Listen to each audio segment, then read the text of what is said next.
Hello everyone, students. Chapter number 4 that is linear transformations, ये chapter हम लोग कर रहे हैं और इसमें लास्ट लेक्चर में exercise 4.2 that is about 1 and onto isomorphism. ठीक है, 1 ऑन टू लीनियर ट्रांसफॉर्मेशन हमने देखी थी और वो आइसोमॉर्फिक कब कहे जाते हैं, दो वेक्टर स्पेस, ये भी हमने लास्ट लेक्चर में देखा था। सो आज हम इस एक्सरसाइज पे बेस्ड कुछ इंपॉर्टेंट थ्योरम हैं जो यूनिवर्सिटी एग्जामिनेशन में पूछी जाती हैं, उनका प्रूफ हम यहाँ पे समझेंगे। सो यहाँ पे रिवीजन के लिए लीनियर ट्रांसफॉर्मेशन होती क्या है, पहले आपके पास एक mapping from one vector space u to another vector space v, ठीक है, and these two vector spaces are on same field से f फील्ड के ऊपर दो वेक्टर स्पेसेस के बीच में एक मैपिंग डिफाइन की है। अब वो मैपिंग अगर इस कंडीशन को सेटिस्फाई करती है, क्या कि आपके पास फील्ड के दो एलिमेंट हैं ए बी और u और v इस वेक्टर स्पेस के दो एलिमेंट हैं, ठीक है। सो उनका यहाँ पे सम लिखा हुआ है, scalar times a into u plus b into v पे जब आप ये ट्रांसफॉर्मेशन लगाएंगे तो a times t u plus b time t v अगर आपको मिलता है, it means the given transformation t over these two vector spaces is a linear transformation, ठीक है। अब 1 लीनियर ट्रांसफॉर्मेशन क्या होती है कि आपके पास कोई भी आपने दो एलिमेंट चूज किए u1 u2 कैपिटल U से, ठीक है, और if t of u1 equals to t of u2, उनकी इमेज, ये u वेक्टर स्पेस है, ये v वेक्टर स्पेस है, ये u1 है, ये u2, इनकी इमेज से है t ऑफ u1 और इसकी इमेज है से t of u2। If these two images are equal then ये एलिमेंट भी इक्वल होने चाहिए, तो ऐसे ट्रांसफॉर्मेशन 1 ट्रांसफॉर्मेशन कही जाएगी, ठीक है। ऑन टू क्या होगी, इस v वेक्टर स्पेस के हर एक एलिमेंट के लिए आपके पास u के अंदर एक एलिमेंट हो such that t of u is equals to v, okay. तो ऐसे अगर ट्रांसफॉर्मेशन मिलती है और वो ये प्रॉपर्टी सेटिस्फाई करती है for every element of v, it means that transformation is onto transformation.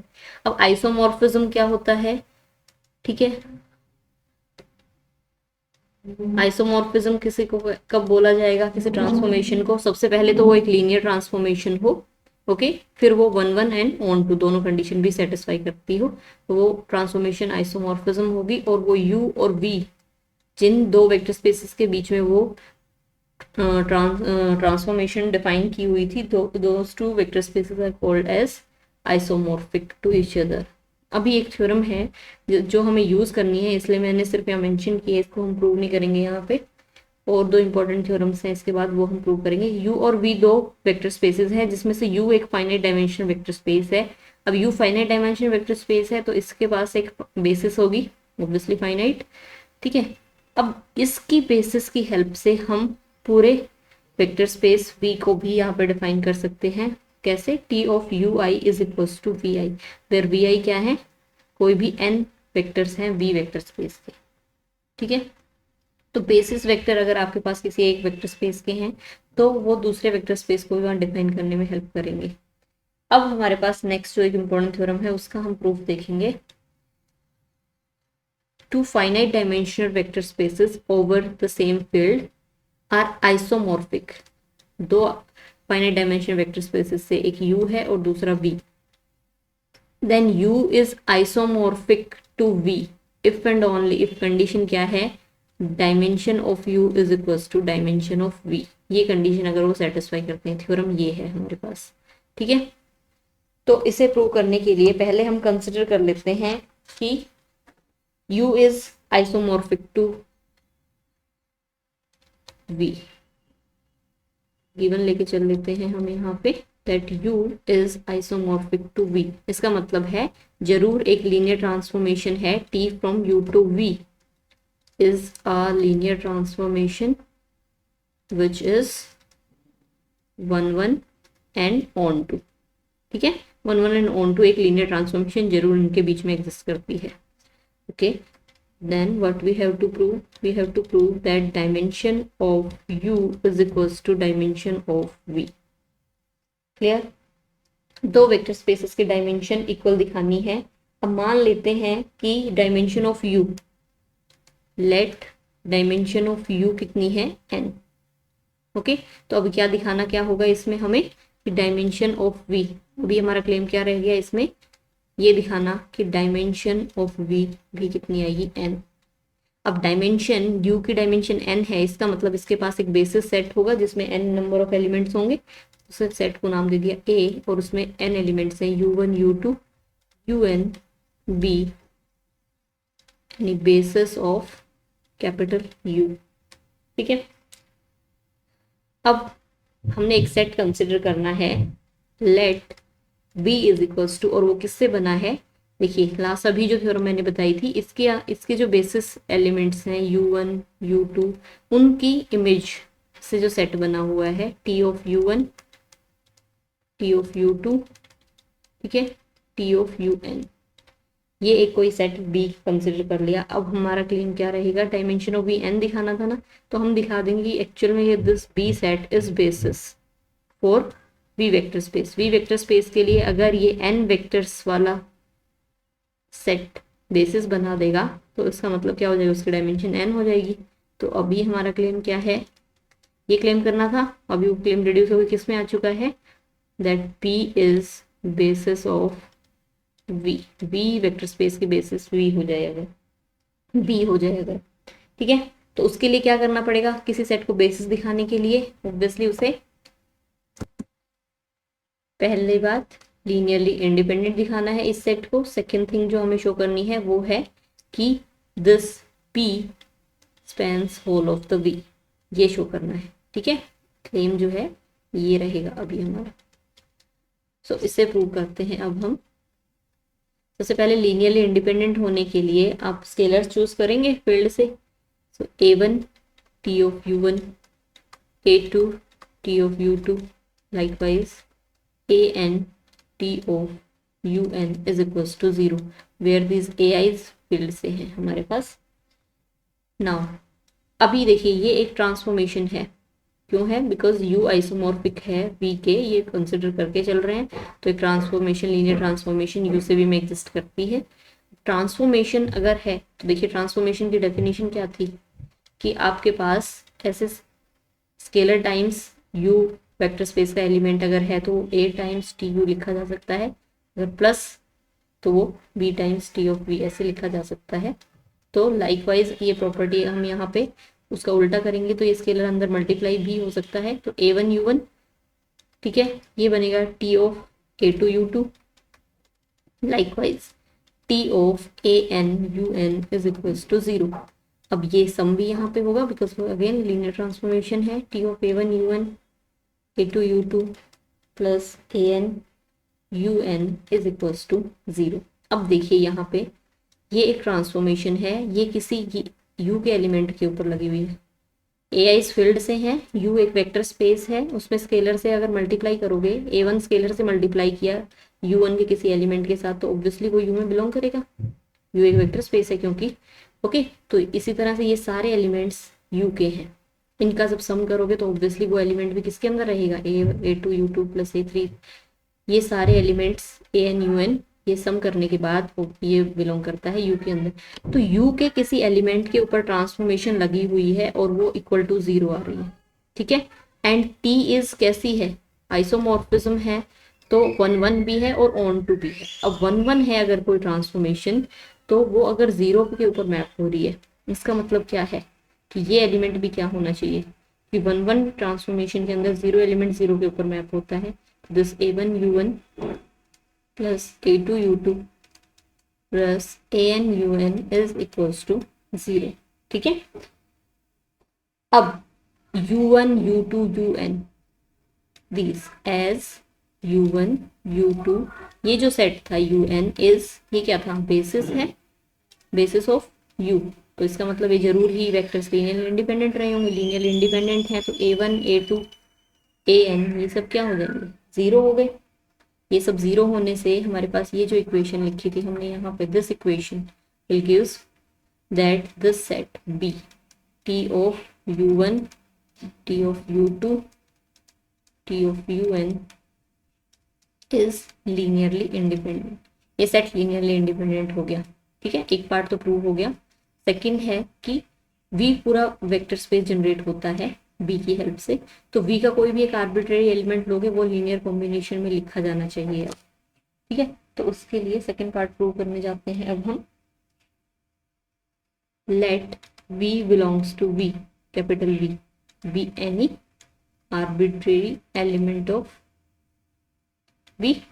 ठीक है, नाउ अब ये जो ट्रांसफॉर्मेशन है u से v ऑन टू v है, इसका मतलब है as t is onto, therefore there must exist at least, onto की डेफिनेशन में लिख रही हूँ, at least one u belongs to capital U। किस तरह? Such that t of u is equals to v।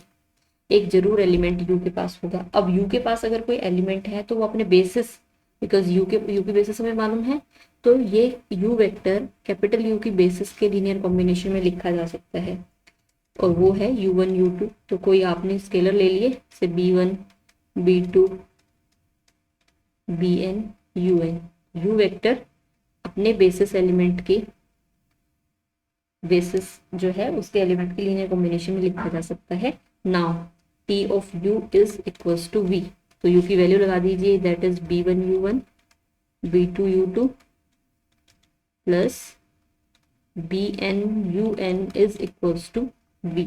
Again t एक linear transformation है तो ये लिखा जाएगा t of b1 u1 t of b2 u2 t of bn un is equals to v। Okay, v1 बाहर आ जाएगा, t of u1 t of u2 bn t of un is equals to v। इसका मतलब क्या हो गया, ये जो v वेक्टर था ये किसकी लीनियर कॉम्बिनेशन में लिखा हुआ है? t of u1 t of u2 t of un की लीनियर कॉम्बिनेशन में लिखा हुआ है, और ये v वेक्टर कहाँ से था? कैपिटल V से। तो इसका कोई भी आर्बिट्रेरी एलिमेंट हमने लिया और वो इस सेट के लीनियर कॉम्बिनेशन में इस सेट की हेल्प से लिखा जा सकता है। ठीक है, इसका मतलब है पूरा B है वो V वेक्टर स्पेस को स्पैन करता है। Therefore B spans capital V। तो इसका मतलब हो गया आपके पास ये जो B सेट था is basis of vector space, basis of vector space capital V। Therefore dimension कितनी हो जाएगी उसकी? n। ये हमें शो करना था। ठीक है, ये तो इस थ्योरम का हमारे पास एक पार्ट हुआ क्या, कि अगर ये आइसोमॉर्फिक है तो dimension of u dimension of v के इक्वल होगी। अभी इसका कन्वर्स और पार्ट प्रूव करना है, एंड दैट इज अगर डायमेंशन इक्वल है दोनों वेक्टर स्पेस की तो दे आर आइसोमॉर्फिक। देखिए कन्वर्स पार्ट में क्या है, अब डायमेंशन दोनों u और v की इक्वल है, प्रूव करना है u is isomorphic to v। Okay, तो इसके लिए हमारे पास अब u की डायमेंशन और v की डायमेंशन इक्वल है तो उनकी बेसिस सेट होगी। तो मान लीजिए u1 u2 un, ये u की बेसिस हो गई, and v1 v2 vn b basis sets of u and v respectively. Okay, so अभी ये जो थ्योरम हमने यहाँ पे पढ़ी थी कि अगर आपके पास u एक फाइनाइट डायमेंशन वेक्टर स्पेस है तो एक मैपिंग जरूर ऐसी एग्जिस्ट करती होगी जो बेसिस एलिमेंट को v के लिए डिफाइन करे ऐसे। बट अभी हमारे पास क्या है, v भी फाइनाइट डायमेंशन वेक्टर स्पेस है तो ऑब्वियसली एक मैपिंग ऐसे जरूर एग्जिस्ट करती होगी जो t ऑफ ui को vi के ऊपर मैप करेगी। ठीक है, तो ट्रांसफॉर्मेशन की एग्जिस्टेंस, देखो ये आइसोमॉर्फिक दिखाना था, इसमें 3 पार्ट करने होते हैं हमारे पास। पहले तो एक ट्रांसफॉर्मेशन u से v पे दिखानी थी, second thing is t is 1 1 दिखाना है। ठीक है, थर्ड इज t को ऑन टू दिखाना है। ये 3 काम हमें करने हैं ये प्रूव करने के लिए। तो ये एग्जिस्टेंस हमारी उस थ्योरम से यहाँ पे आ गई है। सो अब हमें t को 1 1 और t को ऑन टू दिखाना है। उससे पहले कि कोई u वेक्टर स्पेस से एक एलिमेंट ले लिया आपने, अब u वेक्टर स्पेस से अगर कोई एलिमेंट लिया है तो अपने बेसिस के लीनियर कॉम्बिनेशन में लिखा जा सकता है a1 u1 a2 u2 plus an un। ठीक है, नाउ t ऑफ u हम देख रहे हैं कि क्या ये जो मैपिंग डिफाइन की है ये प्रॉपर है। अब ये कैसे चेक कर रहे हैं हम, t ऑफ u करने पे हमारे पास, क्योंकि ये लीनियर ट्रांसफॉर्मेशन दी है तो ये कितनी बनेगी, a t of u one a two t of u two a n t of u n is equals to a one b one a two v two plus a n b n. V एक vector space है, उसमें field के element multiply करने पे भी वो we का ही element रहेगा, सम करने पे भी ये क्या रहेगा, वी का element. T of u v में बिलोंग कर रहा है, ठीक है। अब हम शो करेंगे कि टी इज 1 1। अब टी 1 1 है, उसके लिए क्या करना पड़ेगा, आपको कोई दो एलिमेंट लेने पड़ेंगे, u and u dash belongs to capital U, ठीक है। अब फिर क्या करना पड़ेगा, t of u is equals to t of u dash मानना है, और इम्प्लाई क्या, क्लेम क्या रहेगा, प्रूव क्या करना है हमें, that u is equals to u dash, ये प्रूव करना है इस 1 1 शो करने के लिए। अब u एंड u डैश अगर कैपिटल U के दो एलिमेंट हैं तो अपने बेसिस के लीनियर कॉम्बिनेशन में लिखे जा सकते हैं। सो मतलब है a1 u1 a2 u2 an un type से u लिखा जा सकता है। इसी तरह u डैश भी a1 dash u1 a2 dash u2 u1 u2 ये बेसिस में है उसके u के elements, okay. an dash un ऐसे लिखे जा सकते हैं un u डैश। अब t एक लीनियर ट्रांसफॉर्मेशन है तो ये a1 t of u1 likewise an t of un a dash t of u1 an dash t of un, ठीक है। इनको जब हम डिफरेंस कर देंगे तो ये बनेगा a1 minus a1 dash t of u1, इसी तरह से a2 माइनस a2 डैश, ठीक है, an minus an dash t of un is equals to 0, okay. अब देखिए t of u1 t of u2 t of un ये क्या थे, t of ui is equals to vi, तो ये क्या लिखे जाएंगे, a1 minus a1 dash v1, इस तरह से an minus an dash vn, और ये v1 v2 vn ये सब क्या है, ये बेसिस में है, ठीक है। ये बेसिस वेक्टर है तो वो लीनियरली इंडिपेंडेंट रहेंगे, लीनियरली इंडिपेंडेंट रहेंगे इसका मतलब है जो स्केलर्स हैं यहाँ पे ये सारे क्या हो जाएंगे, 0। ai माइनस ai डैश से, आई कहाँ से 1 2 से n तक, ये जो सारे स्केलर्स हैं ये सब 0 हो जाएंगे, और इसका मतलब क्या है कि हर एक ai डैश के इक्वल हो जाएगा, ठीक है। मतलब a1 डैश के a2 डैश के सब इक्वल हो जाएंगे फॉर ऑल आई 1 2 से n। इसका मतलब क्या हो गया कि ये जो u वेक्टर जो ऐसे लीनियर कॉम्बिनेशन में लिखा गया था और u डैश वेक्टर जो इस लीनियर कॉम्बिनेशन में लिखा गया था एक्चुअल में वो दोनों क्या है, सेम है। This implies that u is equals to u dash, clear. अब प्रूव करना है हमें t इज ऑन टू, ठीक है। अब ऑन टू के लिए कोई हमने वेक्टर लेना पड़ेगा v से, ठीक है। स्मॉल v, एक v से वेक्टर लिया, अब v के पास भी बेसिस है, उसके लीनियर कॉम्बिनेशन में लिख सकते हैं उसे भी bn vn। अब v1 की वैल्यू कितनी है, t ऑफ u1, इसी तरह से bn t ऑफ un, ठीक है। ये एक ट्रांसफॉर्मेशन है तो ये कैसे लिखी जाएगी, b1 u1, सॉरी सबको एक साथ ही लिख देती हूँ मैं, bn un, ठीक है। ये b अंदर मल्टीप्लाई होंगे नेक्स्ट स्टेप में, ये सब फिर सम हो जाएगा हमारे पास। तो v वेक्टर्स कोई लिया था कैपिटल V से, उसके लिए क्या ये एक एलिमेंट u का मिला है, एज b1 u1, ये जो वेक्टर है bn un, दिस वेक्टर ये u1 u2 un जो कि बेसिस वेक्टर है किसके, u के, उनके साथ फील्ड के कुछ स्केलर मल्टीप्लाई करके सम किया हुआ है, तो ये एलिमेंट किसका है, u का है। तो for every v belongs to this capital V एक u मिल जाएगा हमें ऑलवेज कैपिटल U के अंदर। देयरफॉर t कैसी हो गई, t इज ऑन टू, और t 1 1 है, ऑन टू है, लीनियर ट्रांसफॉर्मेशन है, देयरफॉर आपके पास u is isomorphic to vector space V, clear. इस तरह से एक थ्योरम प्रूव करनी है। नेक्स्ट थ्योरम है हमारे पास, prove that every n dimensional vector space, कोई u एक n डायमेंशनल वेक्टर स्पेस है वो आइसोमॉर्फिक होगा दूसरे n डायमेंशनल वेक्टर स्पेस, और वो बना है फील्ड से, ठीक है। फील्ड के n f cross f cross f कितने टाइम्स, n टाइम्स के आइसोमॉर्फिक होगा जिसकी, क्योंकि ये डायमेंशन भी कितनी होती है इसकी भी, dimension of f raise to power n is n। ये f से नहीं समझ में आ रहा तो r रियल नंबर्स के सेट को भी आप यहाँ रख के सोच सकते हैं, ठीक है। सो n डायमेंशनल वेक्टर स्पेस है U, तो n डायमेंशनल वेक्टर स्पेस है, इट मीन जरूर उसके पास बेसिस रही होगी विद n एलिमेंट्स, तो वो हो गई u1 u2 un be any basis of u, ठीक है। अब कोई भी एलिमेंट आर्बिट्रेरी u का इसके लीनियर कॉम्बिनेशन में लिखा जा सकता है a2 u2 plus an un। ai's कहाँ से आ रहे होंगे, जो कि फील्ड से ऑब्वियसली। अब एक मैपिंग हम डिफाइन करते हैं बिकॉज हमें इन दोनों को आइसोमॉर्फिक दिखाना है। क्लेम क्या है हमारा, that u is isomorphic to f raise to power n। इसका मतलब एक मैपिंग होनी चाहिए u से f raise to power n में, जो कि लीनियर ट्रांसफॉर्मेशन हो, 1 1 हो एंड ऑन टू, ये तीन चीजें हमें दिखानी है। तो पहले एक लीनियर ट्रांसफॉर्मेशन डिफाइन करेंगे, फिर उसके लिए 1 1 ऑन टू सब चेक करेंगे। Now t of u is equals to, हमने a1 a2 an एक मैपिंग डिफाइन की। देखिए ये सबसे पहले जरूरी बात, f raise to power n का मतलब ये है, और इसके अंदर एलिमेंट्स टपल की फॉर्म में होंगे, n टपल्स में होंगे।